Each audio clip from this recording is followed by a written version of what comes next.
नमस्कार शेतकरी बंधूंनो, महाराष्ट्राचा शेतकरी यूट्यूब चॅनलवर आपल्या सर्वांचं स्वागत आहे।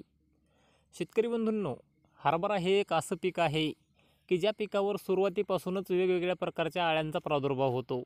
याच्यामध्ये मग खोड कुरतरणारी अळी असेल, शेंडे कुरतरणारी अळी, पानं खाणारी अळी आणि महत्त्वाचं म्हणजे घाटे अळी।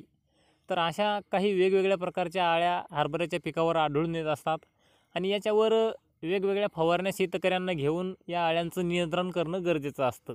आणि अशा प्रकारे फवारण्या करण्यासाठी शेतकऱ्यांना बराच खर्च करावा लागतो, पण काही बिनखर्ची उपाय करून आपण हरभऱ्याच्या पिकावरील अळ्यांचं नियंत्रण मिळवू शकतो आणि आपल्या 1-2 फवारण्या वाचवू शकतो।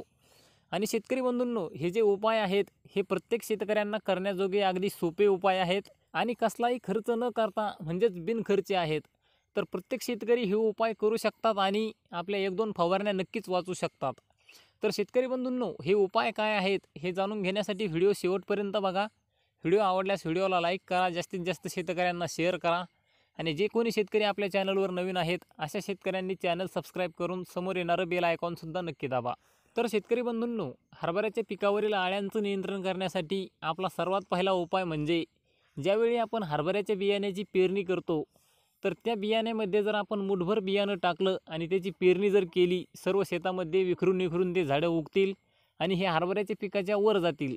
आणि शेतकरी बंधूंनो, ज्यावेळी आपल्या पिकावर अळीचा प्रादुर्भाव दिसायला लागेल तर अशा वेळी पाखरं त्या झाडावर बसतात ज्वारीच्या आणि दिसलेली अळी खाऊन घेतात आणि त्यामुळं आपल्या हरभऱ्याच्या पिकावरील ज्या अळ्या आहे त्या कमी होऊन हरभऱ्याचं पीक आपलं सुरक्षित राहू शकतं। पण यामधील काही शेतकरी हरभऱ्याची पेरणी केल्यानंतर हा व्हिडिओ बघत असतील, तर अशा शेतकऱ्यांनी ज्वारीची झाडं जर पेरलेली नसेल तर त्यावेळी आपण टी आकाराचे जर पक्षी थांबे तयार केले, म्हणजेच एक उभी काडी आणि त्याला एक आडवी जर बांधली तर त्या काडीवर सुद्धा पक्षी बसतात आणि ज्या जवळपासच्या एरियामध्ये ज्या अळ्या लगेच खाऊन घेतात आणि अशा प्रकारे आपल्या हरभऱ्याच्या पिकावरील अळीचं नियंत्रण होतं आणि आपल्या हरभऱ्याच्या पिकावरील अळी कमी होते। तर शेतकरी बंधूंनो, हे दोनही उपाय अगदी सोपे आहेत आणि प्रत्येक शेतकऱ्यांना सहज करण्यासारखे आहेत। तर प्रत्येक शेतकऱ्यांनी हे दोनही उपाय करा। पहिला म्हणजे पेरणी करताना ज्वारीचे दाणे टाका किंवा जर ज्वारीचे दाणे टाकलेले नसेल तर अशा वेळी पक्षी थांबे तयार करा। जवळपास 1 एकरमध्ये 15 ते 20 पक्षी थांबे लावा, तर त्यामध्ये पक्षी बसून आपल्या शेतामधील अळ्या टिपतील आणि आपल्या हरभऱ्याच्या पिकामधील अळ्या कमी होतील।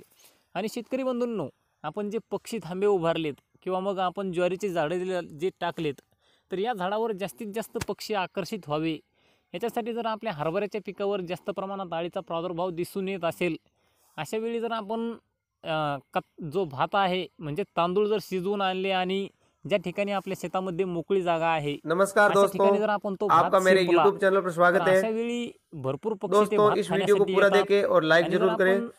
दोस्तों, सकाळी लवकर उठून इस जर वीडियो में जो आप फसल देख रहे हैं ये चने की फसल है। तर चने की फसल जो इस समय पक्षी पूरी तरह फूलों से भरी हुई है। छोटे छोटे गुलाबी रंग के इसमें फूल आ रखे हैं और फूलों के साथ साथ अब फलियां बनना भी शुरू हो चुकी है। ये देखिए, ये छोटी छोटी फलियां और फलियों के साथ साथ गुलाबी रंग के इसमें फूल है। दोस्तों, ये फसल जो आप देख रहे हैं ये 3 महीने के लगभग हो चुकी है। इसकी बुआई अक्टूबर महीने में कर दी गई है। चने की खेती वैसे अक्टूबर के पहले सप्ताह में कर देनी चाहिए। ज्यादातर इसकी खेती 12 क्षेत्रों में की जाती है, यानी जहाँ पर सिंचित क्षेत्र नहीं है। तो 12 क्षेत्रों के लिए अक्टूबर का पहला सप्ताह सबसे उपयुक्त रहता है और इसके बाद में जहाँ सिंचित क्षेत्र है उनमें खेती भी अक्टूबर के महीने में ही कर देनी चाहिए। वैसे चने की फसल रबी की फसल है। रबी की फसल होने के कारण इसमें थोड़ा पाला लगने की संभावना ज्यादा रहती है। इस कारण इसमें पाले से बचाव भी